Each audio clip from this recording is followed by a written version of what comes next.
Séverine Barbier, la fondatrice de l'hypnose transpersonnelle et psychopraticienne en maïeusthésie. Si ce contenu vous plaît, abonnez-vous et partagez. Belle écoute.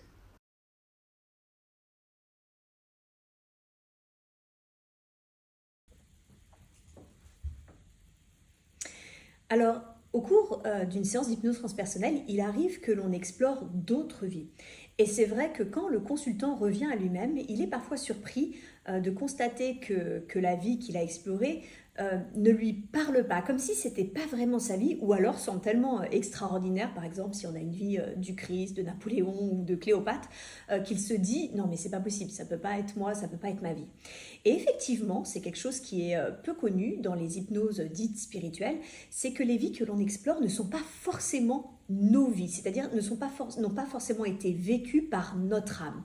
Il faut comprendre que sur les plans supérieurs, ce qui leur importe, ce n'est pas de vous montrer vos vies à vous, c'est-à-dire à vos âmes. Ça, c'est l'ego qui souhaite absolument vivre une vie qui appartient à l'histoire de son âme. Ce qui importe au plan supérieur, c'est que vous compreniez un message. Et souvent, le message, c'est « Tiens, on te montre cette histoire pour que tu arrêtes de faire cela » ou au contraire, on te montre telle autre histoire pour t'encourager à le faire. Donc en fait, parfois, les vies qui sont explorées, c'est un peu comme des fables, c'est un peu comme des contes. Et ce qui est important de retenir, c'est le message qui est derrière.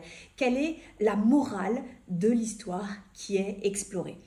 Comment on repère qu'une vie est à nous, ou pas d'ailleurs? Eh bien, en fait, c'est pas toujours évident. Quand on le sait, c'est souvent que l'on a reconnu un des personnages de cette vie qui est explorée. Eh bien, cette personne-là fait aussi partie de notre vie actuelle. Et c'est en reconnaissant l'énergie de cette autre personne dans cette autre vie et en la reconnaissant dans notre vie présente que l'on sait que cette vie nous appartient véritablement.